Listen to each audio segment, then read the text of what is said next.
አነጋጋሪ የነበረውና በታሪክ መዝገብ ላይ የሰፈረው የ2026 የዓለም ዋንጫ የመክፈቻ ጨዋታ ከባድ ዝናብ የሚጥሉ የሚመስሉ ፀያይም ደመናዎች የአህያ ሆድ መስለው ከሰማይ በታች አንዣበውበታል። የአየር ሁኔታ ትንበያ በይፋ ባወጣው ሪፖርት መሰረት ከከባድ ዝናብ በተጨማሪ የተወሰነ አውሎ ነፋስ በሜክሲኮ ከተማ ላይ ሊታይ እንደሚችል ሪፖርቱ አመላክቶ ነበር። በጨዋታው የሚኖረው የሙቀት መጠንም 24 ዲግሪ ሴንቲግሬድ አካባቢ ሊሆን እንደሚችል ተንብዮ ነበር። በመቶ ሺዎች የሚቆጠሩ እግሮች ምድር ላይ ይርመሰመሳሉ። ዝናብ ጣለ አልጣለ፣ አውሎ ነፋስ መጣ አልመጣ፣ መብረቅ ተወረወረ አልተወረወረ እያሉ በፍርሃት ሰማዩን ለማየት አንገታቸውን አቅንተው አይናቸውን ወደ ሰማይ የሚወረውሩ በርካቶች ነበሩ። ከዚያ ከተሰጋ ሰማይ ስር ሺዎችን አቅፎ የሚይዘው አዝቴካ ስቴዲየም ሆዱን አስፍቶ ክብ ሰርቶ የሜክሲኮ መሃል ምድር ላይ ተከምሯል። የ2026 ዓለም ዋንጫ የመክፈቻ ጨዋታውን እንዲያስተናግድ የተመረጠ እድለኛና ታሪካዊ ስቴዲየም ነው አዝቴካ ታሪክ እንካ የተባለ። በዚህም ይህ አስደናቂ ስቴዲየም 3 የዓለም ዋንጫዎችን በማስተናገድ በታሪክ የመጀመሪያው የእግር ኳስ ሜዳ ለመሆን በቅቷል። በ1970 በ1986 እና ዘንድሮ በ2026 አዝቴካ ስቴዲየም ይህንን ታሪክ በሰራበት ትላንትና ምሽት 4 ሰዓት ላይ በራሱ ሀገር በሜክሲኮና በደቡብ አፍሪካ መካከል የሚደረገውን የመክፈቻ ጨዋታ ለማስተናገድ በሩን ከፍቶ ሺዎችን ካስገባ በኋላ በቃይ ብሎ በሩን ዘግቷል። በውስጡ የተሰገሰጉ ብዙ ሺህ ሰዎች ዙሪያ ባሉበት ሜዳው ሞቅ ደመቅመቅ ብሏል። የመክፈቻ ስነ ስርዓቱ በይፋ መካሄድ ጀመረ። የተሳታፊ ሀገራት ባንዲራ በየተራ ወጣ። መድረኩ ተመድርኳል። ዘፈኑም ተጀመረ። ሻኪራና ቡርና ቦይ እንዲሁም ሌሎች ታዋቂ አርቲስቶች የመክፈቻ ስነ ስርዓቱን ማድመቅ ተያያዙት። የማታረጇ የዓለም ዋንጫ ንግስቷ ድምፀ መረዋዋ ሻኪራ ከፒኬ ጋር መለያየቷ እንኳን እጅ አላሰጣትም። የማያረጅ ውበቷን እያብረቀረቀች ያን ድምጿን ታስረቀርቅ ያዘች። በቀጣይ ቀናትም ዛሬ ምሽት ጨምሮ በአሜሪካና ካናዳ ተጨማሪ መክፈቻ ስነ ስርዓቶች አሉባትና በቶሎ ተሸከፈች። ቀጥሎ የዓለም ዋንጫ አዘጋጇ ሀገር የሜክሲኮ ብሔራዊ መዝሙር ተዘመረ። የዓለም ዋንጫ መክፈቻ ጨዋታ ማስጀመሪያዋን ፊሽካ አልቪተሩ አስፈሸካት። ሜክሲኮ ከደቡብ አፍሪካ ለ4 ዓመታት የጠበቅነው የዓለም ዋንጫ በይፋ ተጀመረ። ሜክሲኮ 4-1-2-3 አሰላለፍ፣ ሳውዝ አፍሪካ ደግሞ በ5-3-2 አሰላለፍ ጨዋታውን ጀመሩት። ጉድ ያለው ጨዋታ ጤናማ መስሎ ጀመረ። 23ኛው የፊፋ የዓለም ሀገራት ዋንጫ ጨዋታን ሜክሲኮ አስጀመረችው። ጎል ለማየት ብዙ አልተራብንም። ባለሜዳዋ አዘጋጁ ሀገር ሜክሲኮ እንግዳዋን አላከበረችም። ገና በጊዜ ነበር መረቧን የደፈረችው። ይሄ የአልቃዲሹ ምትሃተኛ ነበር ያስቆጠረባቸው።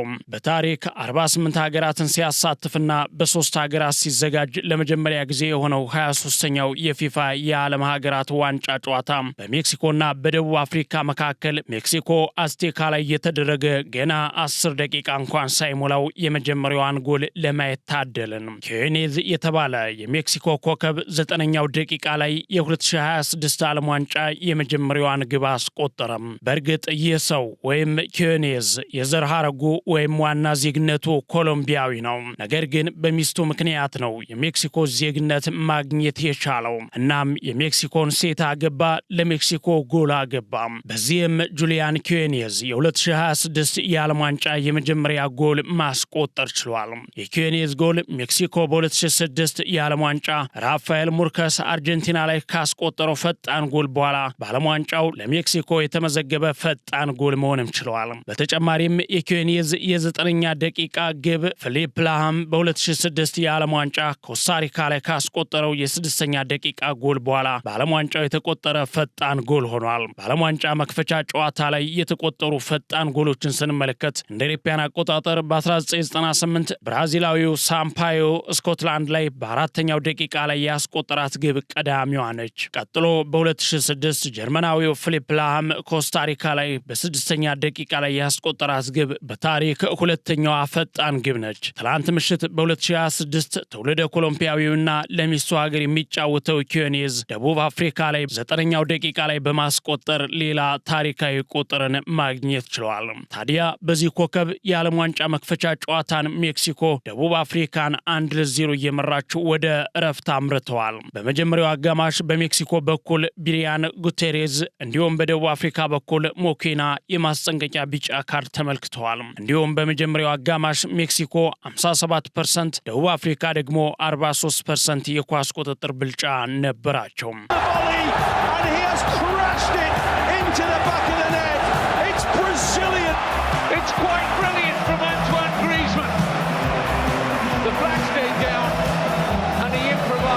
በዚህ ጨዋታ ልዩነት ፈጣሪው ጁሊያን ኪዮኔዝ በደቡብ አፍሪካ ላይ በመጀመሪያው አጋማሽ ያሳየው ብቃት አስገራሚ ነበር። አንድ ጎል አስቆጥሯል፣ አንድ ጊዜ የግብ ቋሚው መልሶበታል፣ 2 ቁልፍ ኳሶችን አቀብሏል፣ 4 ሙከራዎችን ወይም ሹት አድርጓል፣ 100% የድሪብልና የረጅም ርቀት ኳሶችን የማቀበል ስኬትም አስመዝግቧል። በዚህም የሳውዲ ፕሮ ሊግ ከፍተኛ ጎል አስቆጣሪው በዚህ መድረክም በድጋሜ ችሎታውን አሳይቷል። ከረፍት በፊት በነበረው በዚህ ተጠባቂ ጨዋታ ያዘጋጁ ሀገር ሜክሲኮ ከዋክብቶች ተጭነው የተጫወቱ ሲሆን በተደጋጋሚ ወደ ተጋጣሚ የግብ ክልል በመድረስ ሙከራዎችን እያደረጉም ነበር። በተቃራኒው በደቡብ አፍሪካ በኩል የተደራጀ ጥምረት እየታየ አልነበረም። ይባስ ብሎ የመሃል ሜዳ ተጫዋች የሆነው ሞኩዌና የመጀመሪያውን የማስጠንቀቂያ ካርድ መመልከቱ በነጻነት እንዳይጫወት ገድቦት ነበር። ደቡብ አፍሪካ ካሰለፈቻቸው ቋሚ 11 ውስጥ 6ቱ በሀገሪቱ ሊግ ለሚገኘው ማማሎዲ ሰንዳውንስ የሚጫወቱ ናቸው። ሆኖም የተለመደ ጥምረታቸውን እንዳያሳዩ የሜክሲኮ ተፋላሚዎች በታትኗቸው ነበር። በዚህም ሳውዝ አፍሪካውያን የሜክሲኮን የሜዳ ክፍል ሰብሮ መግባት ዳገት እንደ መግፋት ሆኖባቸው ነበር። ከረፍት መልስ የተሻለ ነገር ያመጣሉ ተብለው የተጠበቁት ባፋና ባፋናዎቹ ይባስ ብሎ ሲቶሌን በቀይ ካርድ አጡት። ሲቶሌ ሂምኔዝ ላይ በሰራው ግልጽ ጥፋት ነበር በቀጥታ ቀይ ካርድ ከሜዳ የተሰናበተው። አልቢተሩ በዓለም ዋንጫ ታሪክ የማይረሳ ምሽት ተብሎ የሚመዘገበውን ጨዋታ አንድ አባል ቀንሰው አስቀጠሉት። ደቡብ አፍሪካ ክፍተቷን ለማስተካከል የተጫዋቾችን ቅያሪ ስታደርግ ፎስተርን አስወጥታ ምባታን አስገባች። በሜክሲኮ በኩልም ጉቴሬዝ ወጣ፣ ሞራ እሱን ተክቶ ገባ።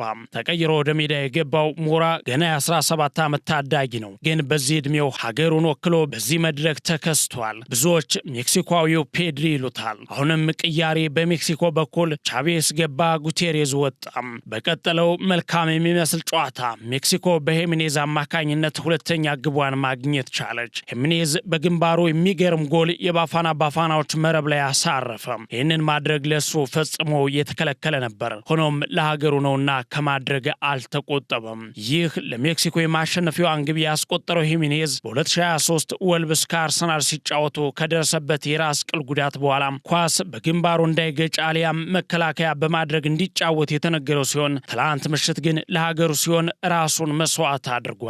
ለዚህም ሂሜኔዝ ከግቡ በኋላ በደስታ አምባ ሲያነባ ታይቷል። ይህ የሜክሲኮ ቁልፍ ተጫዋች በመሆን ግልጋሎት እየሰጠ ያለው ራውል ሂሜኔዝ ለተወዳጁ እንግሊዝ ፕሪሚየር ሊግ ተመልካቾችም አዲስ አይደለም። የ34 ዓመቱ ራውል ሂሜኔዝ ከሜክሲኮ ብሔራዊ ቡድን ጋር 2 የጎልድ ካፕ፣ 1 የኔሽንስ ሊግና 1 የኮንካፍ ዋንጫዎችን ማሸነፍ ችሏል። ራውል ሂሜኔዝ ሀገሩን በወከለባቸው ዓለም አቀፍ መድረኮች የውድድሩ ምርጥ ተጫዋችና የወርቅ ጫማ ሽልማትንም አሸንፏል። ተጫዋቹ ለሜክሲኮ ባደረጋቸው 127 ጨዋታዎች 46 ጎሎችን አስቆጥሯል። ሜክሲኮውያን ራውል ሂሜኔዝ በዚህ ዓለም ዋንጫ በሀገሩ ምድር ጥሩ ነገር ያስመለክተናል ብለው ይጠብቁትም ነበር። እሱም ገና ካሁኑ አላሳፍራቸውም። ገና በመጀመሪያው ጨዋታ ተጋጣሚያቸው ደቡብ አፍሪካ ላይ ሁለተኛ ግብ አስቆጥሮ ተረጋጉ አላቸው እንጂ። በዚህ በ23ኛው የፊፋ የዓለም ሀገራት ዋንጫ ጨዋታ ላይም ሜክሲኮ ደቡብ አፍሪካን 2-0 እየመራች ባለችበት ሰዓት በደቡብ አፍሪካ በኩል ራይነርስ ወጥቶ ማክጎፓ ከመግባቱ እንዲሁ በሜክሲኮ በኩልም ኪዮኔዝ ወጥቶ ቬጋ ከመግባቱ አልቫራዶ ተጎድቶ ሲወድቅ ታየ። የደቡብ አፍሪካው ተጫዋች ዞዋን በጥፊ ጨምቦ አድርጎት ነበር። ያ ሲሆን ግን ዳኛው አላዩም ነበርና በቫር ሊያረጋግጡ ሄዱ። በዳኛው ካሜራ ሲታይ ዞዋኔ ጥፋት ሲሰራ ዳኛው በሌላ ተጫዋች ተሸፍኖ ነበርና አላየውም። ለዛ ነበር ዳኛው ቫር ሊያዩ የሄዱት። ሲመለሱ ቀይ ካርዳቸውን ከኪሳቸው መዥረጥ አድርገው ዞዋንን አከናነቡት። ቴምባ ዞዋኔ ዳኛው ቀይ ካርድ እስኪሰጠው ድረስ የሚያወራውን ነገር ለመረዳት ተቸግሮ ነበር። ተቀይሮ የገባው ዞዋኔ በቀይ ካርድ ሁለተኛው የደቡብ አፍሪካ ተጫዋች ሆኖ ከሜዳ ተሰናበተ። 2 አጋሮቻቸውን ያጡት ባፋና ባፋናዎቹ በ9 ተጫዋቾች ጨዋታውን ለመቀጠል ተገደዱ። ብዙ የሜክሲኮ ደጋፊ የሆኑ አፍሪካውያን በስቴዲየሙ ሞልተው እየጨፈሩ ነበር። ግን ለደቡብ አፍሪካ አይደለም። በዚህም አፍሪካዊ ሆነው ለደቡብ አፍሪካ ጀርባቸውን መስጠታቸውና ለተጋጣሚያቸው ደጋፊ መሆናቸው ዓለምን ያነጋገረ ነበር።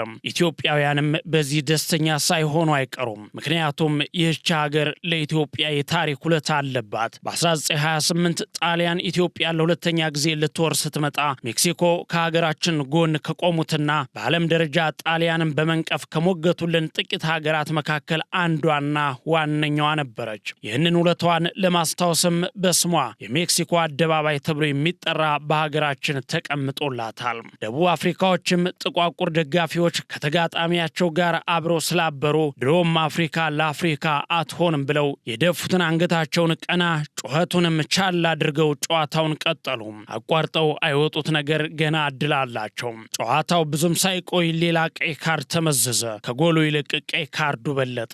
ግን ለባፋናዎቹ አይደለም፣ አሁን ደግሞ ለሜክሲኮ ነው። ሞንቴዝ ሜክሲኮ ቀይ ናት እያለ ከሜዳ ተሰናበተ። ዳኛው ትክክለኛ ባልሆነ መንገድ ግልጽ ጎል የማግባት እድል በመከልከል ብሎ ነው በቀይ ካርድ ያሰናበተው። ጨዋታውም በዚሁ ተጠናቀቀ። 23ኛው የፊፋ የዓለም ሀገራት ዋንጫ የመክፈቻ ጨዋታ ሜክሲኮን አሸናፊ፣ ደቡብ አፍሪካን ተሸናፊ አድርጎ 3 ቀይ ካርዶችንና 2 ግቦችን አስመልክቶን ተጠናቀቀ። ይህ 92 ዕድሜ ላስቆጠረው በታሪክ ለመጀመሪያ ጊዜ በ3 ሀገራት የሚካሄደው 23ኛው የ2026 የዓለም ዋንጫ የመጀመሪያ ጨዋታ ውጤት ነው። ከጨዋታው ማብቂያ በኋላ የሜክሲኮ ደጋፊዎች የደቡብ ኮሪያ ደጋፊን እየወረወሩ ደስታቸውን ሲገልጹ ታዩ። የቢን ስፖርት ተንታኝ አቡ ታሪካ በበኩሉም የደቡብ አፍሪካ አሰልጣኝ ሁጎ ብሮስ ሜክሲኮን ሰርፕራይዝ ማድረግ ፈልጎ ነበር፣ ነገር ግን በምላሹ ራሱንና የራሱን ተጫዋቾች ሰርፕራይዝ አደረገ በማለት አፌዘበት። ደጋፊዎችም እንዲሁ ደቡብ አፍሪካዎቹን በቀጣይ ኳስ ለምዳችሁ ነው፣ ስለ ኳስ ምንም ኖሃው ያላቸው አትመስሉም በሚል አስተያየት ገላመጧቸው። በእርግጥ ሜክሲኮም በተመሳሳይ ጥሩ ሆና ያሸነፈችው ጨዋታ ሳይሆን በደቡብ አፍሪካ ደካማነት ምክንያት ያገኘችው ድል ነው ለማለት ይቻላል። ሆኖም የሜክሲኮ ብሔራዊ ቡድን ባለፉት ያደረጋቸውን 8 የዓለም ዋንጫ መክፈቻ ጨዋታዎች ሳይሸነፍ መጓዝ ቻለ። 6ቱን አሸንፎ በ2ቱ አቻ መውጣት ችሏል። በሌሊቱ ጨዋታ ግን ደጋፊው ደስተኛ አይመስልም። ሆኖም ግን ቀሪ 102 ጨዋታዎች አሉ። በዚህ ጨዋታ ግልቤርቶ ሞራ በ17 ዓመቱ ከ240 ቀን ዕድሜው በዓለም ዋንጫው ለሜክሲኮ መጫወት የቻለ በዕድሜ ትንሹ ተጫዋች ሆኗል። በመድረኩ በዕድሜ አንጋፋነትም ሪከርዱን የተቀባበሉት አሰልጣኞች ሌላ አስገራሚና ታሪካዊ ግጥምጥሞች ፈጥረዋል። የ74 ዓመቱ አሰልጣኝ ሁጎ ብሮስ ትላንት ምሽት በዓለም ዋንጫ ታሪክ በዕድሜ ትልቁ አሰልጣኝ በመሆን ሪከርድ ሰብረዋል። ይሁን እንጂ የባፋናዎቹ አሰልጣኝ ሁጎ ብሮስ የሰበሩት ሪከርድ የቆየው ለሰዓታት ብቻ ነበር። ምክንያቱም ከሰዓታት በኋላ ንጋት ላይ ደግሞ የቼክ ሪፐብሊኩ አሰልጣኝ ሚሮስላቭ ኩቤክ 74 ዓመት ከ283 ቀን በመሆናቸው የሁጎ ብሩስን ሪከርድ መልሰው በሰዓታት ውስጥ ሰብረውታል። ይህ የአሰልጣኝ ሚሮስላቭ ኩቤክ ሪከርድም በተመሳሳይ መቆየት የሚችለው እስከ እሁድ ብቻ ይሆናል።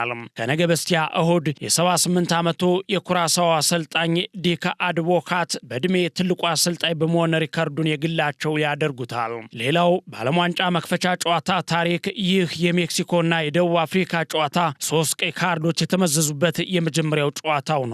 በተጨማሪም ይህ የሜክሲኮና ደቡብ አፍሪካ ጨዋታ በዓለም ዋንጫ ታሪክ 4ኛው ጨዋታ ሆኗል 3 ቀይ ካርዶች የተመዘዙበት። ከዚህ በፊት ጣሊያን ከአሜሪካ በ2006 ዓለም ዋንጫ ላይ ዲሮሲ ከጣሊያን፣ ማስትሮኒና ኤዲ ፖፕ ከአሜሪካ በአንድ ጨዋታ ቀይ ካርድ ተመልክተው ነበር። እንዲሁም ደቡብ አፍሪካ ከሳውዲ አረቢያ በ1998 ዓለም ዋንጫ ላይ አልካላዊና አልዶሂ ከሳውዲ አረቢያ፣ አልፍሬዶ ደግሞ ከደቡብ አፍሪካ ቀይ ካርድ ተመዞባቸዋል። በተጨማሪም ብራዚል ከሃንጋሪ በ1954 ዓለም ዋንጫ ላይ ሳንቶስና ቱዚ ከብራዚል፣ ጄኒየስ ደግሞ ከሃንጋሪ በታሪክ በአንድ ጨዋታ የተመዘገቡ 3 ቀይ ካርዶችን ያዩ ተጫዋቾች ናቸው። ሌላኛው ግጥምጥሞች ጠሪ አጋጣሚ ደግሞ ከዚህ በፊት በመክፈቻ ጨዋታ ሜክሲኮ ከደቡብ አፍሪካ ሲገናኙ የወርቃማው ዋንጫ አሸናፊ ስፔን ነበረች። በ2026 የዓለም ዋንጫ ቅድመ ግምት የተሰጣትና ጥሩ ስብስብ ያላት ስፔን ዘንድሮስ ከ102